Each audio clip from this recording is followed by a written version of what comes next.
Gue pengen komentar soal beberapa pengacara yang terlibat dalam kasus pembunuhan Brigadir Joshua ini.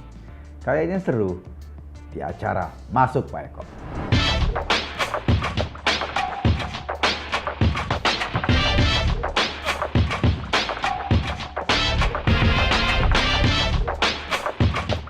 Kalau ada orang yang bisa disematkan sebagai Man of the Year, mungkin salah satunya adalah Kamarudin Simanjuntak. Dia ini adalah lawyers atau pengacara yang mendampingi keluarga almarhum Brigadir Joshua. Dan kita tahu kisahnya, Brigadir Joshua itu menjadi korban penembakan. Awalnya memang isunya gelap. Ada skenario ini, itu, ada nuansa yang ingin menutupi kasusnya. Wajar sih, yang katanya pelaku penembakan adalah seorang jenderal polisi bintang 2. Pangkatnya dan jabatannya cukup strategis sebagai Kadif Propam. Kalau Propam kan itu adalah polisi militer, polisinya polisi. Jadi polisi dengan pangkat apapun bisa dipanggil sama Propam. Sehingga kalaupun bintang 2 tapi kekuasaannya kayak luar biasa.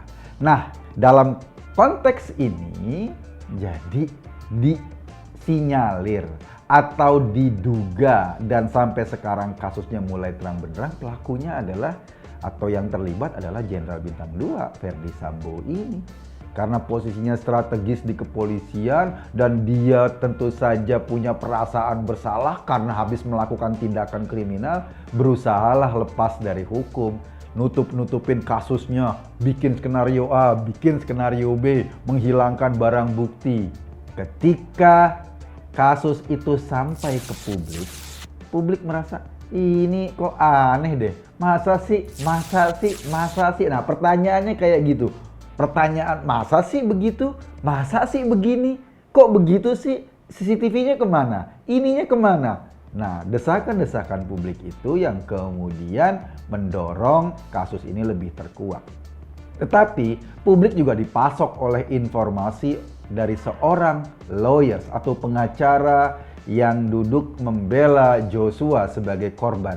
Namanya Kamarudin Simanjuntak. Nah, dari Kamarudin inilah pasokan informasi diserap publik dan seolah-olah memang Kamarudin yang punya jasa membuka kasus ini jadi lebih terang benderang.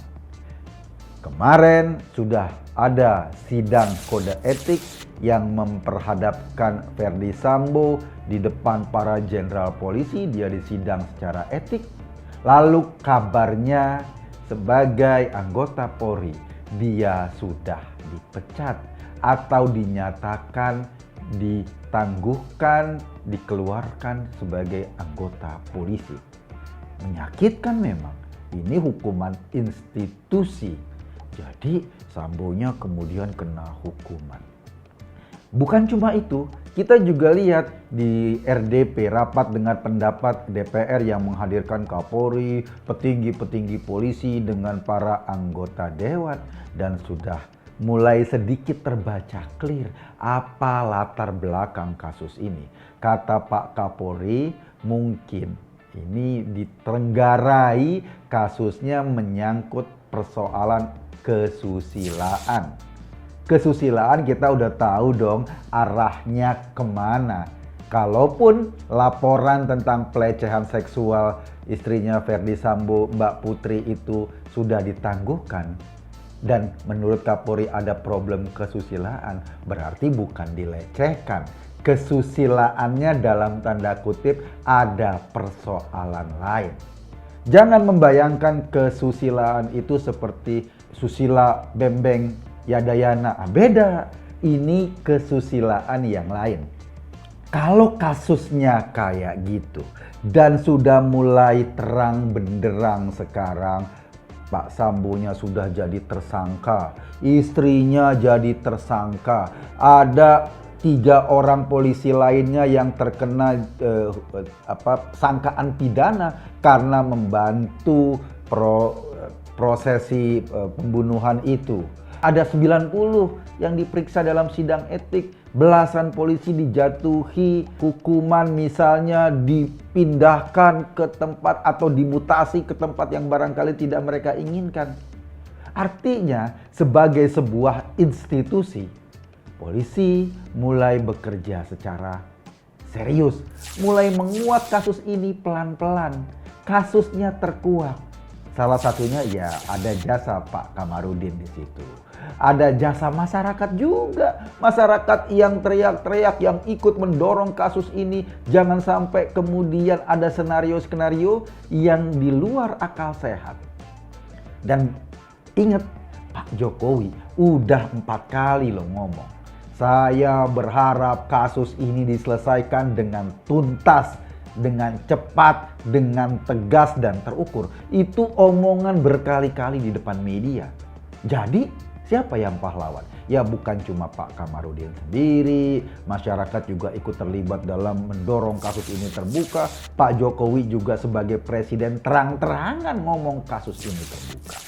Mungkin ya karena kemudian Pak Kamarudin ini ada dalam panggung dengan lampu sorot yang sedemikian rupa, dia nggak cukup puas kalau kasus ini sudah mulai mendapatkan titik terang.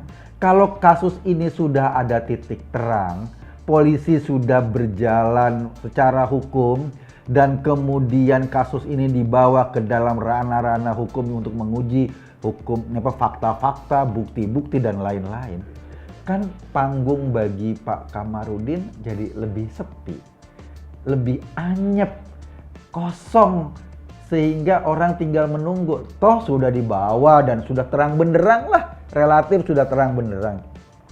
Mungkin ya, ini mungkin karena panggungnya sudah mulai kosong, dia harus mencari tema-tema lain yang membuat orang tetap menoleh padanya agar panggungnya tetap berbunga-bunga, agar orang tetap tepuk tangan dan lampu sorot ada di dia. Kita sih bisa maklum, ya biasa itu kan soal marketing kan. Pak Kamarudin ini bukan cuma seorang lawyer, dia juga ketua Partai Demokratik Rakyat Indonesia, disingkat PDRI.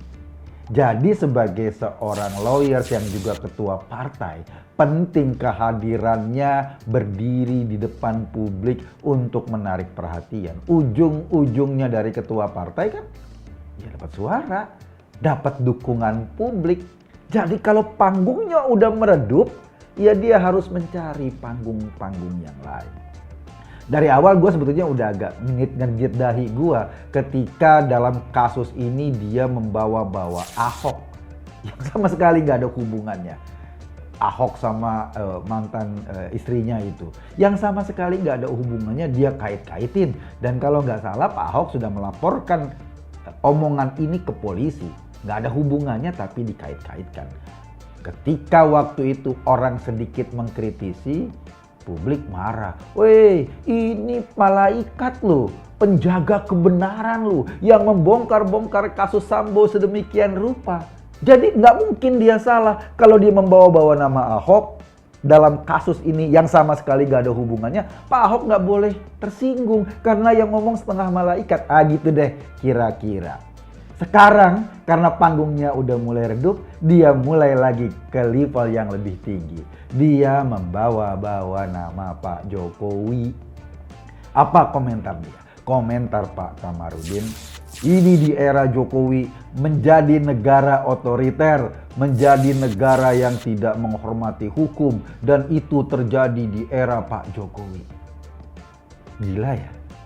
Dia saja bisa berteriak-teriak sampai ngangkat-ngangkat nama, sampai nyangkut-nyangkutin nama Pak Ahok dan lain-lain, bisa membongkar sebuah kasus yang melibatkan petinggi polisi, dan publik bisa terlibat semuanya dalam menyuarakan aspirasinya. Justru itu membuktikan negara ini sangat terbuka, negara ini sangat demokratis, dan salah satu berkah demokrasi adalah itu tadi, kasus atau informasi-informasi yang irasional yang seperti diskenariokan oleh Verdi Sambo dan kawan-kawan pada awalnya ternyata dikritisi oleh masyarakat. Itu adalah berkah demokrasi. Kalau kita asumsikan otoritarian itu lawannya demokrasi, justru membuktikan bahwa terbongkarnya kasus ini ada kekuatan publik, ada kekuatan masyarakat. Bahkan Pak Kamarudin sendiri teriak-teriak bebas di televisi untuk membongkar kasus ini seterang-terangnya. Tapi ya itu tadi, karena mungkin saat dia ngomong bahwa negara ini bukan negara yang demokratik tapi negara yang otoriter. Kalaupun dia ngomong dalam konteks kasus Sambo, gue rasa dia ngomong bukan sebagai lawyers. Dia ngomong sebagai ketua partai. Dia ngomong sebagai orang yang berharap partainya dapat simpati dari masyarakat. Sehingga dia nggak kepingin kasus ini difokus-fokuskan kepada kasus Sambo saja. Bagaimana kejadiannya, bagaimana penembakannya, backgroundnya apa, siapa yang terlibat, dan segala macam berkenaan dengan kasus ini saja. Untuk sebuah partai, kasus ini kekecilan. Karena itu tadi, kata Pak Kapolri, menyangkut soal kesusilaan.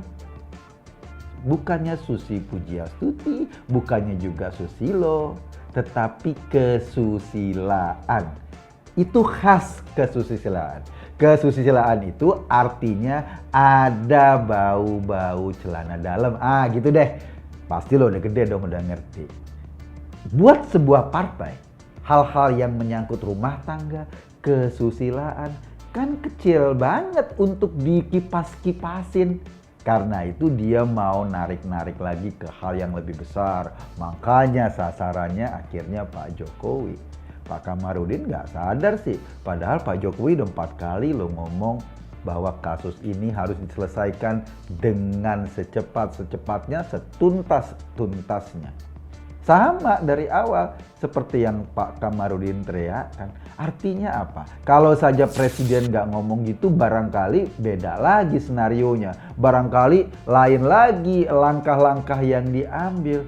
Sebagai sebuah kekuatan politik, sebagai pemimpin negara, statement itu udah menegaskan sikap seorang presiden. Jangan main-main dengan hukum, jangan merekayasa kasus, jangan main-main dengan nyawa orang lain. Dan kita respect kepada Pak Kamarudin yang memang sudah sekuat tenaga membongkar kasus ini, respect kepada masyarakat yang memang sudah sekuat tenaga mengkritisi ketika ada yang irasional, respect juga kepada Pak Jokowi yang sejak awal sudah mendorong Polri berlaku secara profesional. Yang kita pertanyakan dan gak respect adalah siapapun yang menarik-narik kasus ini jauh di luar kasusnya. Ya tadi, nyangkut-nyangkutin presiden lah, negara otoriter lah. Apa hubungannya otoritarian negara dengan kasus kesusilaan di sebuah rumah tangga yang pada akhirnya menewaskan 1 orang? Susah kan? Jangankan di Indonesia yang kata Pak Kamarudin otoriter itu. Di mana di negara demokrasi emang nggak ada orang konflik rumah tangga sampai menyebabkan korban jiwa? Ada, Pak. Ini konflik rumah tangga, ini konflik personal, konflik perasaan, konflik harga diri mungkin kita nggak tahu. Makanya jangan jauh-jauh juga. Logikanya sama loh. Seperti ada yang mengkait-kaitkan kasus Sambo dengan KM50 yang sama sekali nggak ada hubungannya. Banyak orang yang menari di kasus ini. Salah satunya adalah mungkin kelompok-kelompok lain menari untuk membuat kita tidak percaya dengan institusi polisi. Membuat kita kehilangan respect dengan institusi baju coklat ini. Mungkin beberapa orang kemudian merefer pengalamannya. Ia pernah ditilang di jalan, pernah biasa yang sering kita lakukan, atau seperti lagunya Iwan Fals, ya kan? Tawar-menawar harga pas tancap gas gitu loh. Itu mungkin pengalaman-pengalaman personal kita. Barangkali kita kecewa. Tapi lo ingat nggak, Siapa yang menangkap perampok? Siapa yang menangkapi para teroris? Siapa yang menangkapi para bajingan? Siapa yang menangkapi ribuan pembunuhan? Ya polisi. Ada yang nggak benar. Tetapi sebagai sebuah institusi untuk membuat hidup kita nyaman, hidup kita enak, kita sangat penting untuk respect pada institusi ini.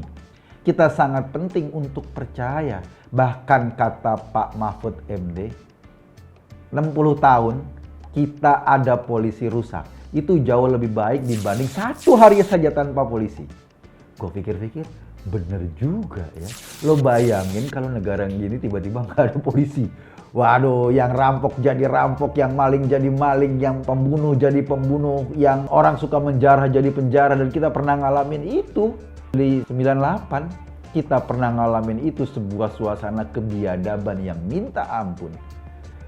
Gue ingin ngomong begini Pak Kamarudin, Anda ini ya, kita respect pada Anda yang berusaha keras menempatkan kasus Joshua itu terbuka seterbuka-terbukanya. Sehingga kemudian keadilan atau persoalan mulai pelan-pelan terlihat, titik terang mulai pelan-pelan terlihat, langkah-langkah hukum mulai clear, mulai mantap dijalankan. Pak Ferdi Sambo, Bu Putri kemudian dijadikan tersangka dengan pasal dan ancaman hukuman paling berat sampai hukuman mati. Polisi juga melakukan pemeriksaan di internalnya. Itu sudah dilakukan. Peran Anda sebagai lawyers itu memang diapresiasi. Kita apresiasi, sama seperti kita apresiasi masyarakat yang terus-menerus mendesak kasus ini agar dibuka secara transparan dan diselesaikan secara baik. Sama seperti apresiasi kita ke Pak Jokowi yang sejak awal sudah mendorong kasus ini diselesaikan dengan baik. Kalau sudah kayak gitu, ya cukup Pak. Jangan gara-gara Anda dapat tepuk tangan banyak orang, lalu ngelebar-lebarin kasusnya sampai bilang negara ini otoriter, zamannya Pak Jokowi hukum memang paling hancur dibanding yang lain. Itu membuat lucu Pak. Lucunya kenapa? Anda jadi salah fokus, jadi melebar, jadi sasarannya kemana-mana, dan pada akhirnya orang tahu.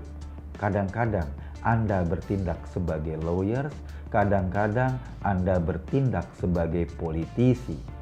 Tetapi posisi politisi kali ini dengan menunggangi kasus Sambo, dengan menunggangi profesi Anda sebagai lawyer. Terus berjuang Pak Kamarudin, terus membuka kasus ini pelan-pelan, berikan pencerahan kepada publik, tapi jangan terlalu lebay. Berposisilah sebagai lawyers untuk sementara waktu. Setelah kasus ini selesai, monggo Anda bertindak sebagai seorang politisi. Jangan dicampur-campur Pak. Nanti orang jadi sebel. Dan sekarang sudah mulai sebel loh Pak. Gue Kekun tadi di acara Masuk Pak Eko. Terima kasih.